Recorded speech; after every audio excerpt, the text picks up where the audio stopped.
Bom dia, boa tarde, boa noite.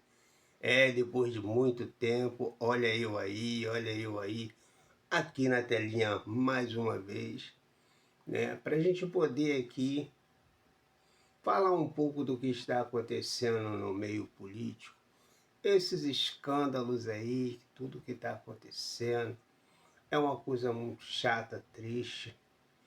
Eu deixei de fazer esses tipos de conteúdo, não porque eu tenho medo, mas porque você acaba arrumando inimizade, porque você tem um ponto de vista, né, diferente. Aí as pessoas te julgam, te condenam sem nenhum respeito. Sem nenhum respeito, porque não respeitam a opinião dos próximos. Não é isso? As pessoas acham que nós temos que seguir a linha de raciocínio que eles têm. Mas eu vejo diferente. Então as pessoas, do mesmo jeito que eu tenho que respeitar a opinião de A, B e C, as pessoas têm que respeitar a minha opinião. Só isso. Entendeu? Então, para eu não deixar esse canal aqui muito tempo parado, né, eu resolvi fazer esse vídeo, certo? Vamos lá, escuta isso comigo. Deixa eu mostrar aqui uma foto a vocês. Sabe quem é essa figura aí? Luiz Felipe Mourão, o sicário, matador de aluguel de Vorcaro. Vorcaro que está preso. Ao lado de quem? Flávio Bolsonaro. Eu tenho falado que Flávio não aguenta 30 dias de campanha. 30 dias de campanha. Ele não tem como sustentar mais. Olha, ainda que com mandato, Flávio Bolsonaro é um senador irrelevante. Um senador caro, que passou o governo do pai, todo mundo sabe em Brasília fazendo o quê. Olha o entorno de Flávio, que a lucidez chega à sua mente. Agora, ó, mais uma vez, ó, sabe quem era o sicário? Matador de aluguel. Um cara que era pago para torturar, chantagear, se matou ao chegar na cadeia. O mesmo perfil do outro matador, representante responsável pelo escritório do crime no Rio de Janeiro, Adriano da Nóbrega, que foi morto na Bahia, que era uma pessoa próxima, com familiares dentro do gabinete de Flávio. Esse é o entorno de Flávio, presidente de partido, com indícios de corrupção, líder do partido, indícios de corrupção, os candidatos, todos os candidatos dele do Rio de Janeiro, preso, investigado, e agora o recente, que era candidato o nome dele ao Senado, que a mãe seria a primeira suplente, preso com um fuzil, atolado até o pescoço com corrupção. Esse é Flávio. E vocês viram agora o último vídeo dele? Aí, olha, é uma declaração de desespero, apelando para palavras as mais sujas e podres e baixas possíveis, para demonstrar uma indignação. Você que é evangélico, você que é uma pessoa de bem, você tem condição de mandar um vídeo desse para seu pastor, para sua mãe? Você assistiu um vídeo desse, que eu vou lhe mandar agora, para assistir com uma criança do lado? Eu te pergunto, isso é perfil de alguém que se propõe a ser presidente no Brasil, que deve ser um estadista? Seja sincero. Tem que se fuder, cara pra caralho. É pra ficar muito puto com esse... Você cai nisso aqui, isso é um picareta. Isso é um mau caráter. Flávio é um picareta. É um cara sem nenhum conteúdo para debater assuntos profundos. Então parte para quê? Para aquela artimanha da carta do pai, apelando para um sentimentalismo. Vou fazer a leitura aqui da carta do presidente Bolsonaro mais uma vez, daqui a pouquinho essa carta vai estar. Isso é uma adrenalina para uma campanha moribunda, que não consegue mais convencer nessa suposta intenção de voto a favor dele, que na realidade isso nada mais é do que o antipetismo. Essa gente não tem mais simpatia do grupo que já se distancia. Esse bolsonarismo está rachado no meio, porque percebe a olhos vistos, essas pessoas estão obcecadas pelo poder. E é isso que irá levar elas à ruína. Flávio Bolsonaro apela para falar de assuntos delicados, como abuso infantil, onde tem mulheres e crianças assistindo eles não têm respeito, ele usa sinais obscenos. Fia o dedo numa criança de 12 anos de idade. Ele não domina o assunto e quer se mostrar como fosse revoltado. O semblante de Flávio, para quem conhece o comportamento humano, percebe, é de desespero. Pública que defende essa... Falta palavras porque não tem o que dizer. Isso não sou eu que estou falando. Isso é quem convivia com ele. Não sou eu que estou falando. Não sou eu que estou julgando. Certo? Esse é o ato de um candidato, né, à presidência da República, ao qual quer comandar um país mediante tantas acusações. Não é isso? Mediante tantas acusações. Vamos lá, vamos lá. Vou trocar aqui rapidinho. A mostrar um dos seus aliados também. O comportamento desse parlamentar, desse deputado, que Vossa Excelência não citou o nome, mas todo mundo sabe que é o Sóstenes Cavalcante. Ele odeia as mulheres. Primeiro que ele vota para que elas não tenham direito previdenciário. Ele trabalha para que elas não tenham direito trabalhista. Esse monstro que está lá, que acha que o criminoso, o estuprador, tem que ter uma punição menor do que uma criança violentada. Tem que dar nome a essas figuras. Esse ser humano, que se diz ser humano, ele é um monstro. Né? Ele é um monstro eleito pelo Estado do Rio, tem base em Nova Friburgo, tira foto com o prefeito. Essa figura, essa excrescência na vida pública, sabe? É isso. E a gente tem que dizer, porque se não disser, esses monstros se criam, eles se multiplicam, eles crescem, e eles vão atropelando todo mundo, e eles vão destruindo a estrutura da própria sociedade, porque ele não pensa no próximo, ele pensa nele. É aquele homem que tinha lá 470 mil reais guardado em casa porque ele esqueceu. Ele não lembrava que ele tinha guardado no armário quase R$500 mil, sabe? É um falso moralista. Esse discurso falso moralista cola na sociedade. E as pessoas, sem refletir, sem pensar, acabam apoiando essa figura, essa excrescência pública. Então, desculpa, eu não podia deixar. Eu estou aqui me segurando para não falar, porque o projeto é muito bonito. Ele tem um caráter de salvamento de vidas, né, de valorizar a luta das mulheres. Mas como é que a gente faz isso se não disser quem são esses criminosos? Porque ele é um criminoso. Ele não é um político, né, na acepção da palavra. Ele está lá contra a sociedade. Ele luta contra o direito da sociedade, especialmente contra o direito das mulheres. Ele quer as mulheres submetidas a um pensamento retrógrado que a gente já ultrapassou no tempo e que ele quer trazer de volta. Tá vendo como é que são as coisas? Aí tudo é o outro lado. É da direita ele. E tudo é o outro lado. Fica uma coisa muito...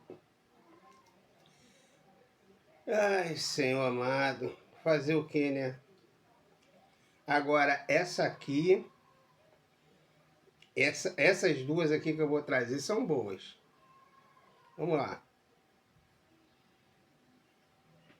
Acabou a chapa do Flávio Bolsonaro no Rio de Janeiro. Agora, com a operação da Polícia Federal, a sexta fase da Operação Unha e Carne, simplesmente toda a chapa do Flávio Bolsonaro no estado dele foi extinta. Tinha começado com o Cláudio Castro, que lavava dinheiro para a Refit, para o Ricardo Magro, para o PCC, mandava dinheiro para o Vorcaro, também recebia a mesada do Adilcinho, que é um bicheiro, que passava 3 milhões de reais por mês para o Cláudio Castro. Depois disso, agora, nós temos a outra fase da operação que prendeu o senhor Márcio Canella. Márcio Canella, que era o candidato ao Senado pelo Flávio Bolsonaro lá no Rio de Janeiro, assim como o Cláudio Castro também era o candidato ao Senado no Rio de Janeiro, apoiado pelo Flávio Bolsonaro, assim como o Rodrigo Bacelar era o candidato ao governo do estado, também apoiado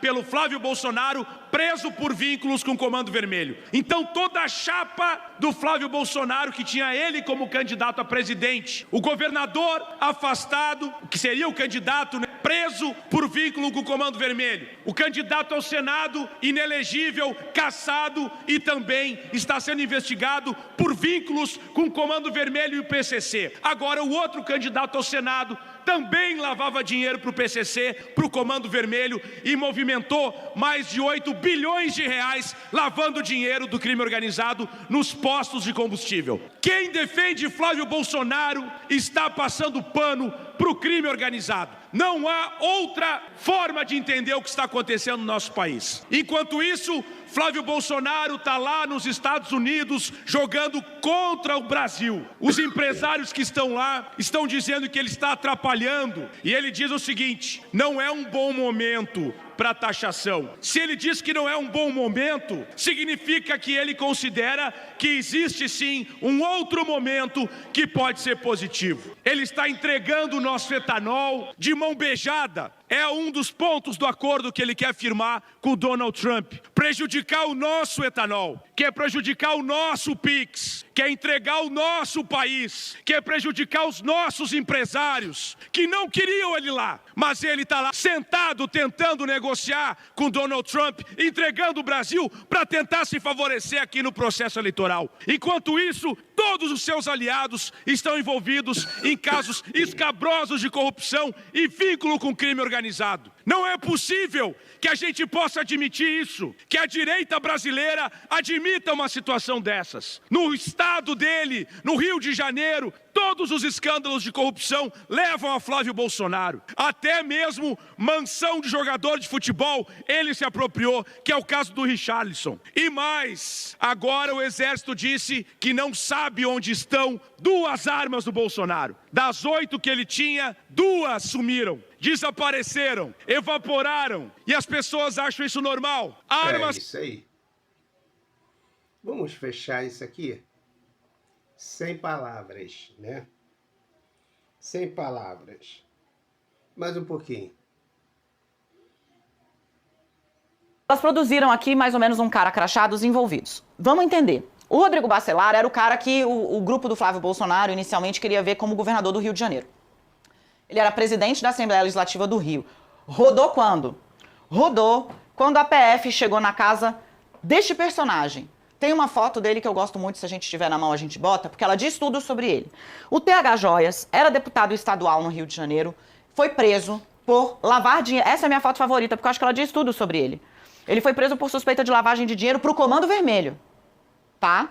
Comando Vermelho. Então o pessoal fica defendendo, o Douglas Ruas, que é o pré-candidato deste grupo para o governo do Rio, estava defendendo numa entrevista a Mariana Schreiber, da BBC, bombardeio dos americanos em cima de organizações classificadas como terroristas, entre elas o Comando Vermelho. Vai jogar bomba na cabeça dos aliados, porque, segundo a Polícia Federal, estava o TH Joias lavando dinheiro para o Comando Vermelho e sendo auxiliado, avisado de operações da PF pelo então presidente da Alerj, o Rodrigo Bacelar. Quando o Bacelar roda, porque a PF pega ele avisando o TH Joias de que ia ter batida na casa dele, abre um vácuo que até hoje não foi suprido no Rio de Janeiro, que é quem vai ser o governador interino. Está lá o desembargador presidente do Tribunal de Justiça do Rio cumprindo a função, porque a percepção no Supremo Tribunal Federal hoje, com base nesses dados, é que a cúpula da Alerj está mais do que comprometida. É um grupo político inteiro que tem conexões fartas com crime organizado, e eu uso fartas porque é plural, não é só Comando Vermelho. Essa é um braço da operação que chega no jogo do bicho. Muita gente fala, né, o novo jogo do bicho, porque trocaram as carinhas, mas o crime continua o mesmo. O Adilcinho é um contraventor, eufemismo, para jogo do bicho, ele mexe com cigarro ilegal. E aí você chega no Márcio Pôncio, que joga em 3 pontas da influência pública. Ele tem filho famoso, cantor, filha deputada e ele pastor. Então tá na rede social, na política e nos negócios. Que negócios? Cigarro ilegal.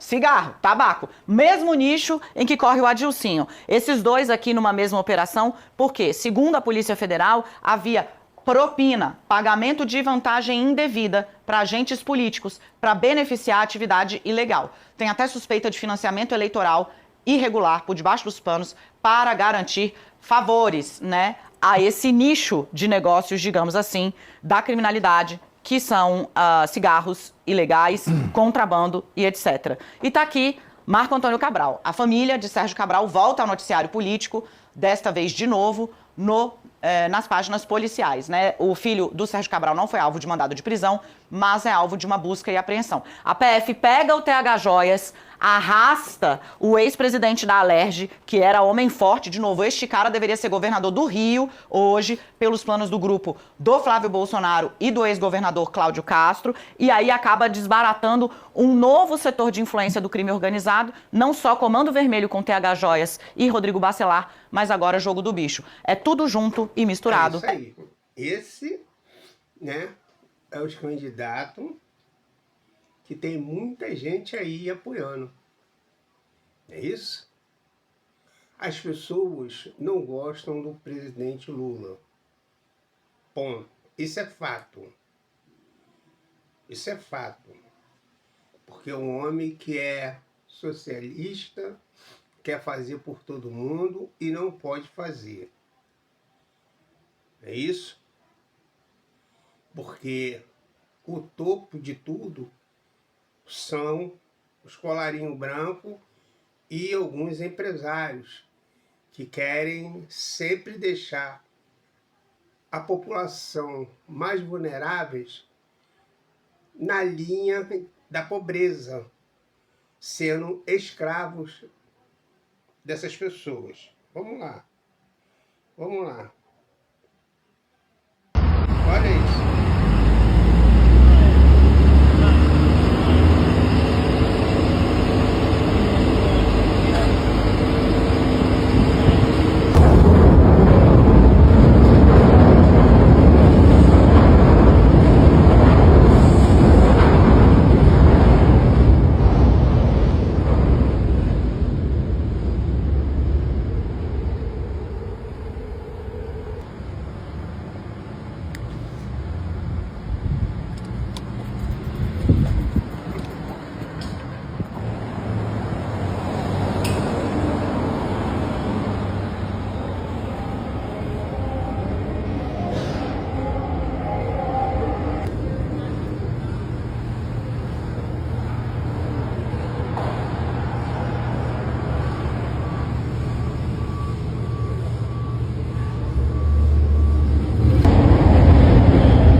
Isso aí é Estados Unidos, né? Isso aí é terra de Trump, a qual o Flávio Bolsonaro quer entregar o nosso país na mão desse homem. Já não basta todos os problemas que nós temos, certo? Aqui. E aí? Fazer o quê? Né? Vamos fazer o quê? A gente tem que ter a consciência que votem. Votem na direita, votem na esquerda, votem quem quiser. Mas a gente tem que votar consciente daquilo que nós iremos fazer, para que aonde nós moramos venha a ser melhor. É isso? Venha a ser melhor. Mas o Lula foi preso injustamente, ilegalmente, e foi afastado com gol de mão da eleição de 2018. Eu não tenho o menor pudor de falar isso, mesmo sendo adversário do PT. Nossa, mano. E eu acho que a gente tem que aprender que na política a gente tem que vencer na urna. É isso aí. O senhor falou que por você acabaria as bets. Por que então sancionou ao invés de vetar e proibir como a China tem, por exemplo? Primeiro, nós proibimos quase que 90% de tudo que era bet legal nesse país. Eu, por mim, proibiria todas. Por que não proibiu agora? Porque não depende de mim. Eu não sou dono do Brasil. Da mesma forma que eu falo que o Trump não é dono do mundo, eu não sou dono do Brasil. Eu sou o presidente da República. Sabe, eu faço parte de um tripé de instituições que governam o país. Eu tenho o Congresso Nacional e eu tenho o Poder Judiciário. Para mim fazer uma lei, eu tenho que mandar para o Congresso Nacional. Eu só tenho 70 deputados em 513. Eu só tenho 9 senadores em 81. Então você percebe, minha querida Nath, que a capacidade de conversar, de dialogar, de fazer as coisas é mais imensa. Se o senhor vetasse, por exemplo, em 2023, você acha que teria problemas com o Congresso? Porque o senhor sancionou. Eles derrubam o veto.